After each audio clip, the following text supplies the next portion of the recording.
여러분 안녕하십니까? 경제 현장 오늘입니다. 우리 경제의 버팀목인 산업계가 또다시 파업에 몸살을 앓고 있습니다. 노동계가 정권 퇴진을 외치며 총파업에 나섰고 이에 정부는 엄정 대응한다며 강대강 대치를 예고하고 있습니다. 하반기 경기 전망이 불확실한 가운데 이런 노사정 갈등이 악재가 되는 건 아닌지 우려가 나오는데요. 협치를 위한 해법 없는 걸까요?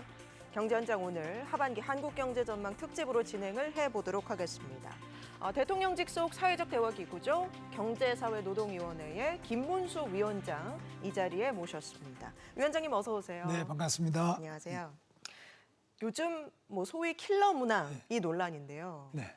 민주노총이 킬러 정권이다라면서 거리에 나섰습니다. 네. 일방통치가 노동탄압과 민주주의 후퇴를 불러왔다. 이렇게 비판을 하고 있는데요. 위원장님께서는 어떻게 보시고 계신가요? 예, 안 그래도 제가 이 민주노총이 파업 선언문을 낸 걸 보니까 너무 의외입니다. 자유민주주의와 시장경제체제를 꼭 구현하겠다고 하는 윤석열 대통령의 취임사 내용을 이거는 노동이다. 또 노동 탄압이다. 이렇게 말하면서 이거는 노동자에 대한 전면적인 도전이다. 이렇게 지금 하고 있는데 이런 부분은 상당히 그 인식 자체가 잘못됐다. 자유민주주의와 시장경제체제는 우리 대한민국 헌법에 나와 있는 기본적인 질서인데 그것 자체를 반민주선언이고 국민에 대한 노동에 대한 선전포고다. 이런 이야기는 이 민주노총의 인식이 매우 문제가 있다는 것을 잘 보여주고 있는 총파업 돌입 선언문입니다. 네.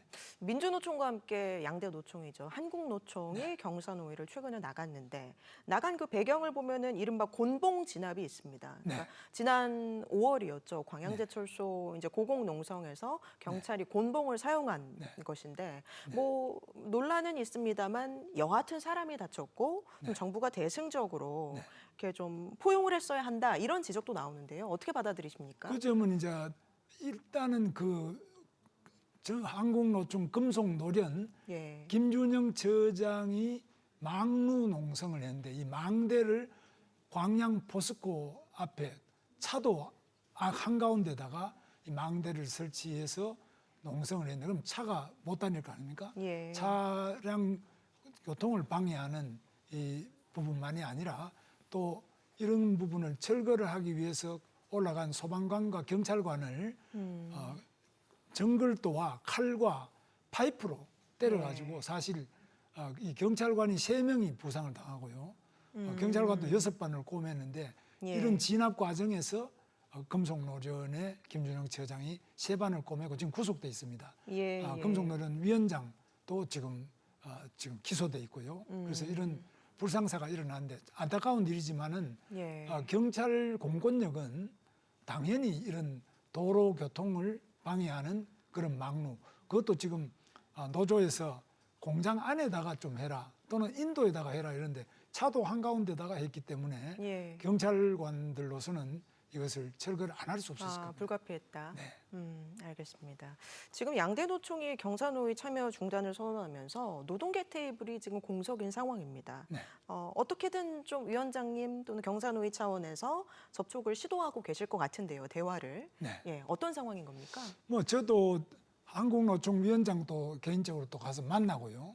또 어제 다른 또 상가집이나 이런 데서도 다른 간부들도 만나고 이렇게 하는데 다양한 차원에서 김동명 한국노총 위원장만이 아니라 부위원장, 각 지역별 의장 또는 산별 위원장, 단위노조 위원장 이런 분들을 다양하게 만나고 있습니다. 그런데 공식적으로 우리 경제사회노동위원회가 이런 폭행을 한 부분도 아닌데 경찰이 하고 이제 충돌한 과정인데 경제사회노동위원회에 회의 안 오겠다 그러니까 경제사회노동위원회는 그래도 노동자들이 가장 이곳에 와서 많은 것을 이야기할 수 있고 제일 여러 가지를 얻어갈 수 있는 자리인데 본인들이 이 가장 좋은 대화의 테이블을 거부해 버리니까 저도 참 안타깝습니다. 어제 그 고용부 행사였죠. 산업안전보건의 날 이 네. 기념식이 열렸었는데 네. 류기섭 민주노총 사무총장 네. 예, 만나셔서 약간 귓속말을 하는 듯한 그런 사진이 포착되기도 했거든요. 예. 어떤 말씀을 나누셨는지 궁금하네요. 뭐 이렇게 당연히 예. 오셔야 되지 않느냐. 예. 우리 원래 3월 달에 합의한 내용도 중대재해 예방을 위한 노사정 합의문을 채택했는데요. 예. 거기 한국노총도 그 합의문에 같이 참여를 했는데 아무리 노사 간에 분쟁이 있더라도 예. 산업안전만큼은 같이 하자. 이렇게 협력하도록 그런 합의문이 있습니다. 그래서 참 잘 오셨다. 위원장님께서 오셨더라면 더 좋았을 걸 예. 그렇게 이야기를 하고 있었는데 그걸 마치고 산업안전보건 기념식을 마친 다음에 제가 한국노총에 가서 김동명 위원장을 직접 만났습니다. 알겠습니다. 네. 예. 위원장님 최근 한 인터뷰 보니까 어느 노조와도 대화를 할 수 있어야 한다라고 말씀을 하셨는데요. 네. 이런 뭐 거대 노조 외에도 현장의 노동자들과 실제로 대화를 할 수 있는 그런 창구를 마련하고 계십니까? 그렇습니다. 지금 예. 뭐 한국노총이 가장 우리나라의 최대 노조고요. 예. 역사도 오래됐고 대표성, 상징성이 가장 크지만 그 외에도 민주노총도 있고 또 요즘에 말하는 MZ노조, 예, 예. 새로고침 노동조합도 있고요. 또 그다음 전국노조라고 있습니다. 그런 것도 있고 국민노조도 있고 다양한 노조가 있는데요. 예. 이 노조로 조직된 노동자가 14%고 조직되지 않은 그런 분들이 미조직 노동자가 86%입니다. 그러니까 식당에 일하는 분들이라든지 또는 미용실 같은 데 일하는 분들 이런 분들은 거의 조직이 안 돼 있는 분이 86%입니다. 예, 예. 그래서 이 86% 노동자들에 대해서도 제가 여러 가지 통로를 통해서 만났는데 이분들은 조직이 안 돼 있고 대표성이 약하다 보니까 만나도 효과 자체가 조직적 파급 효과가 좀 약합니다. 한국노총은 적어도 150만 조직이 돼 있기 때문에 예, 예. 상당한 영향력과 대표성, 상징성, 파급력이 있습니다. 차이가 있습니다. 위원장님께서 조금 전에 이제 MZ 노조 말씀을 해주셨는데 기성 노조에 이제 공감을 못하는 MZ 세대들이 중심으로 요즘 실제로 MZ 이른바 노조, MZ 노조에 대한 목소리가 커지는 분위기예요. 이에 대해서는 좀 어떻게 보십니까? 뭐 저는 자주 만나는데요. 예. 그분들은 나이 자체가 우선은 20대, 30대입니다. 이분들은 기성세대, 나이 든 기존의 민주노총 또는 한국노총 이런 기성노조와는 우리는 다르다. 그래서 이번에 회계장부를 내라 그러면 회계장부요? 우리 당연히 내야죠. 그거는요. 우리는 이미 자기들 홈페이지에 공개 다 해버렸습니다. 누구든지 그냥 뭐 핸드폰을 가지고도 다 알아볼 수 있게. 그 장부 낼 게 뭐 있습니까? 우리는 뭐 계속 그렇게 뭐 한 달에 한 번씩 계속 공개합니다. 예. 이 정도로 사고방식이 달라요. 파업요? 파업을 왜 합니까? 우리 이익이 관철되고 우리 권리가 관철되면 되지 파업이 만능이 아니지 않습니까? 예. 이게 상당히 실용적이고 또 기존 노조와는 다른 양태를 보이기 때문에 저는 상당히 감명을 받고 있습니다. 알겠습니다. 여러 가지 노동 현안들이 있는데요. 위원장님께서 보시기에 지금 가장 시급하고 가장 중요한 노동계 현안 무엇으로 보시고 계십니까? 저는 볼 때 이제 오늘 또 파업한다 그러지만 가장 큰 현안은 민주노총이 파업을 한다. 그러면 거기에 파업하는 사람들이 첫째는 공무원 노조가 제일 많은데요. 공무원 노조는 공무원이 되려고 굉장히 애를 쓰지 않습니까? 그 공무원 노조, 전공로, 그 다음에 전교조, 그 다음에 연봉이 억대가 넘는 그런 현대자동차 노조. 근데 파업한다 그럽니다. 그 다음에 언론 노조도 사실 있지 않습니까? 언론 노조도 상당히 일반인들이 아나운서가 된다, 기자가 되는 거는 굉장히 선망의 대상인데 이분들이 파업한다는 거는 이거는 우리가 볼 때는 이해가 안 가죠. 그게 제일 문제다고 봅니다. 그리고 최상층, 상층 14% 내지는 상층 1%의 노동자들이 연봉 억대가 넘는 사람들이 어떻게 그 86%가 조용히 묵묵하게 일하고 있는데 또는 일을 못해서 안달인데 이 파업을 한다는 것 자체가 좀 너무나 이 언밸런스 때문에 안타깝습니다. 지금 뭐 국회에서는 뭐 노조법 개정안 처리를 두고 전운이 감도는 상황이에요. 이른바 노란봉투법이라고 하는데 뭐 파업 노동자들한테 그 손실에 대해서 과하게 물리지 못하도록 하는 법이잖아요. 관련해서 최근에 이제 대법원이 뭐 현대차 노조 상대 손해배상 소송에서 개인별로 좀 책임을 다르게 물어야 한다라고 하면서 좀 약간 노조 쪽에 힘을 실어주는 듯한 예, 그런 결과를 내놓았는데요. 위원장님께서 어떻게 보십니까? 그렇습니다. 뭐 이번에 대법원 3부 예. 노정희 대법관이 주심인 그 판결은 노동자들에게 일방적으로 상당히 유리한 판결입니다. 그런데 이 노란봉투법이라고 하는 노동조합법 2조 3조 개정은 그거보다도 훨씬 더 많은 이 개정 법안입니다. 노조법 2조는 사용자의 정의를 규정하고 있는데 사용자라는 것은 노동자와 계약을 한 당사자만이 아니라 계약하지 않았더라도 노동 조건에 영향을 미치는 그런 사람들은 다 사용자로 본다. 이렇게 돼 있는데 그러면 직접 계약도 안 했는데 사용자로서 뭐 예를 들면 하청업체의 노사가 아닌데 원청의 사장 보고 하청 노동자가 거기다가 책임을 져라 그러고 이렇게 하는 건 이거는 기본적으로 민법의 계약의 자유 원칙 이런 거에 너무나 어긋나고 그럼 누가 현대자동차 같으면 수백 개의 하청업체가 있는데 그 영향을 다 미치잖아요. 그 현대자동차 회장은 영향을 다 미치는데 전부 와가지고 이건 당신이 사용자 아니냐 그 노조법 2조 확대 해석에 의해서 다 이야기하자 그러면은 이 교섭이 될 수도 없고요. 그 다음에 3조가 바로 아까 말씀하신 그런 손해배상 책임에 관한 부분인데 손해배상 책임을 과연 배상 책임이 있는 것 현재로서는 공동 배상 책임이라 해가지고 그런 파업이 일어나서 그 파업으로 인해서 현대자동차가 손해가 예를 들면 100억이 있다. 그럼 100억 있으면 그 노조와 노조 간부들에 의해 합쳐서 100억을 그럼 내놔라. 이렇게 하면은 그런 것을 부진정 배상 책임이라고 하는데 이 조금 법률 용어 어렵습니다만 그 100억을 누가 내든지 누구에게 받아도 되도록 했는데 이제는 어떻게 하냐 판결을 할 때 판사가 그다음에 누구는 갑은 A는 얼마 책임이 B는 얼마 하나 100억을 가지고 한 사람 한 사람마다 다 액수를 나누게 돼 있어요. 다 얼마인지. 그러면 이거는 판결을 못하지. 왜냐하면 판사는 수사관도 아니고 지금 세월호 가지고도 누가 책임이 있는지 그 전체 포괄 책임도 아직 못 밝히고 10년이 지나가는데 그러면 이 파업에서 누가 A, B, C 개개인이 얼마인지 이거를 판사가 어떻게 법정에 앉아가지고 책임의 정도를 도저히 따지기가. 그거를 정확하게 특정할 수가 없습니다. 그래서 이거는 실제로 손해배상 책임은 노조가 불법을 했더라도 재판을 못하게 만드는 법이 되기 때문에 이런 법은 사실상 노조에게 파업을 무제한하고도 아무런 책임을 지울 수 없는 그런 법이다 하는 겁니다. 그럼 노조만이 이런 손해배상 책임에서부터 면책되고 이런 어떤 특권 세력이냐 이거죠. 그런데 야권에서는 이 노란봉투법을 일컬어서 노동자들의 책임감이 더 무거워지는 법이다라고 주장을 하고 있거든요. 이건 어떻게 봐야 되는 그럼 건가요? 완전히 궤변이죠. 그러면 사장들이 이제 예를 들면 사용자 대표가 경제 6단체가 있습니다. 그거는 뭐 상공회의소부터 뭐 중소기업 중앙회 경총 쭉 있지 않습니까? 그런데 이런 사용자 단체가 왜 반대하겠습니까? 노동자가 책임이 더 무거워지고 사용자가 더 가벼워지는데 왜 사용자들이 다 반대하겠습니까?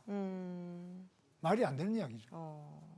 일각에서는 그 간접 고용 노동자들의 권리를 좀 보호하는 차원에서 노란봉투법의 제정이 필요하다라는 목소리도 있거든요. 그게 이 부분은 어떻게 보세요? 2조입니다. 2조. 바로 사용자가 직접적으로 현대자동차의 회장 원청 정의선 회장이 아니라도 그 밑에 하청업체 하청 이렇게 쭉 1차, 2차, 3차 밴드가 있지 않습니까? 거기에 있는 노동자들이 만약에 회사가 부도가 났다. 그러면 원청 회사 정의선 회장한테 가서 돈 받을 수 있도록 하고 건설업체도 현대건설이나 뭐 대우건설이나 이런 큰 건설회사 하청 내려가지 않습니까? 하청 회사가 하다 보면은 건설회사 중에 저 밑에 내려가면은 뭐 그냥 전기 설비를 한다든지 또는 뭐 벽돌 작업을 한다든지 콘크리트 작업을 이런 데서 하나가 부도가 나더라도 원래의 현대건설 회장이 돈을 내라.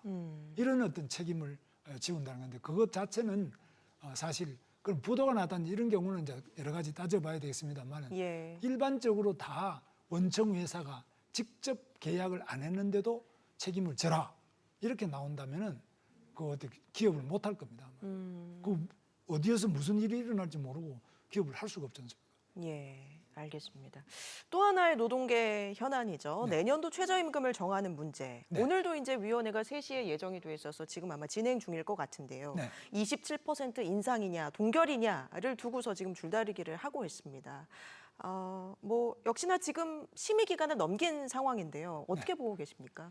최저임금은 뭐 아시다시피 제일 문제가 되는 것이 이제 식당에 예. 또는 자영업자 중에 뭐 가게, 미용실 뭐 이런 데가 다 이제 최저임금 해당되는 저임금 업종이고 또 영세한 노조가 없는 데이기 때문에 이런 데서 너무 많이 올리면 문 닫는다는 거죠. 요즘은 특히 장사가 안 되지 않습니까? 예. 횟집 같은 거는 지금 안 그래도 후쿠시마 방사능 오염수 배출 문제 때문에 안 그래도 어려운데 예, 예. 근데 뭐 식당 다 문 닫고 이렇게 되면은 그만큼 또 식당에서 일하는 분들은 일자리가 없어지지 않습니까? 그래서 예, 예. 최저임금 문제와 이 폐업, 불경기 이런 거 연결돼 있기 때문에 올해같이 경제가 매우 어려운 상태에서는 최저임금은 최소한으로 좀 자제될 필요가 있다. 이거는 뭐 예. 노동자들 자신이 잘 할 겁니다.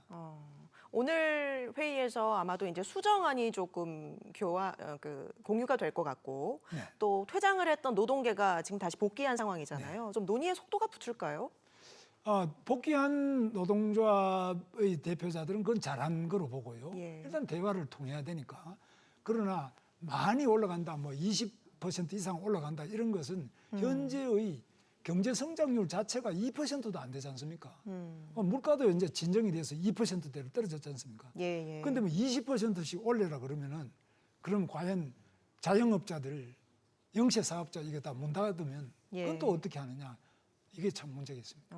지금 노사 간극이 좀 워낙 큰 상황이기 때문에 오늘 결론을 내기는 조금 힘들지 않을까 싶은데요. 어떻게 보세요? 뭐 결론은 오늘 꼭 안 나도 되지만 그러나 예. 곧 이제 나야 그다음 내년에도 준비를 하지 않겠습니까? 문 그렇죠. 닫을 사람 빨리 예, 나 이 예. 최저임금 못 하겠다면 닫든지 줘야 될 사람들도 어떻게 이제 해야 될지 이런 게 정할 수 있는데 예. 그런 면에서 이 최저임금이 미치는 우리 사회의 자영업 또 일반 기업 또 수출 산업이 모두 영향을 미치기 때문에 이런 부분에 대해서는 조만간에 안 될 경우에는 공익위원들이 바로 결심을 내려가지고 결정하게 돼 있습니다. 노사 합의가 안 되면.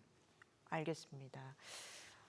최근에 국제노동기구 ILO가 노조의 참여 보장을 권고하는 네, 언급을 했는데요. 네, 공공기관의 노조 참여를 보장해야 한다. 네. 우리 정부를 일컬어서요. 네. 이 권고에 대해서는 위원장님 어떻게 보십니까? 예, ILO가 지금 며칠 전에 6월 15일 날 이런 부분에 대해 가지고 예. 이제 결정을 내 가지고 진정을 접수를 한 다음에 6월 17일에 자유위원회 403차 회의에서 ILO 이사회에서 보고서를 채택했는데 이 내용을 제가 쭉 보니까 예. 우리나라에서 이제 우리 정부에서 ILO 측에 답변한 것은 우리 경제사회노동위원회에서 이 공무원들이 서로 간에 이 결정 자체를 기재부에서 예를 들면 예산 지침 또는 뭐 임금 지침이든지 여러 가지 편성 지침을 기획재정부에서 만듭니다. 예, 예. 거기서 이제 전체 예산 규모 내에서 우리도 경제사정 내에서 하기 때문에 만드는데 공무원들은 뭐 하나 일률적으로 동일하지만 그 밑에 공공기관의 경우에는 들쑥날쑥하기 때문에 이런 부분들에 대해서 일정한 정부의 통일적 지침 같은 것들이 많이 마련되는데 예. 그것이 그대로 다 단체 협약이 되는 건 아니고요. 그걸 기준으로 해가지고 그 다음에 교섭을 하는 건데 예. 이 부분에 대해서 ILO의 권고는 지속적이고 안정적으로 서로 정부 대표와 그 산하 공공기관의 노조 대표자들이 회의를 하고 협의할 수 있는 기구를 만들어라 하는데 우리 경제사회노동위원회에서 그런 기구를 만들어서 1년 동안 작년에도 운영을 했습니다. 예. 해가지고 그것 부족해서 또 연장을 해서 합의를 또 본 게 있습니다. 그런데 이런 식으로 제도를 앞으로 해나가야 된다. 그래서 경제사회노동위원회에서 ILO 권고처럼 공무원, 정부 당국과 공무원 노조 또는 그 산하기관 노조가 함께 대화할 수 있도록 이 대화의 틀을 만들라는 건데 그걸 바로 경제사회노동위원회가 그렇게 하고 있다. 이렇게 답변을 했는 그런 상태입니다. 이게 물론 ILO의 권고이기는 합니다만 지금 정부가 추진을 하고 있는 뭐 연공서열제 폐지라든지 직무급제 도입 이런 부분과 좀 상충되는 면이 있지 않습니까? 그런 거는 이제 굉장히 큰 주제인데요. 그 전체를 일반적으로 하는 거는 그렇지만 지금은 예를 들면은 이제 국토교통부가 있다면 그 중에 토지주택공사 LH가 있습니다. 뭐 LH 이런 거는 바로 이런 공공기관이지 않습니까?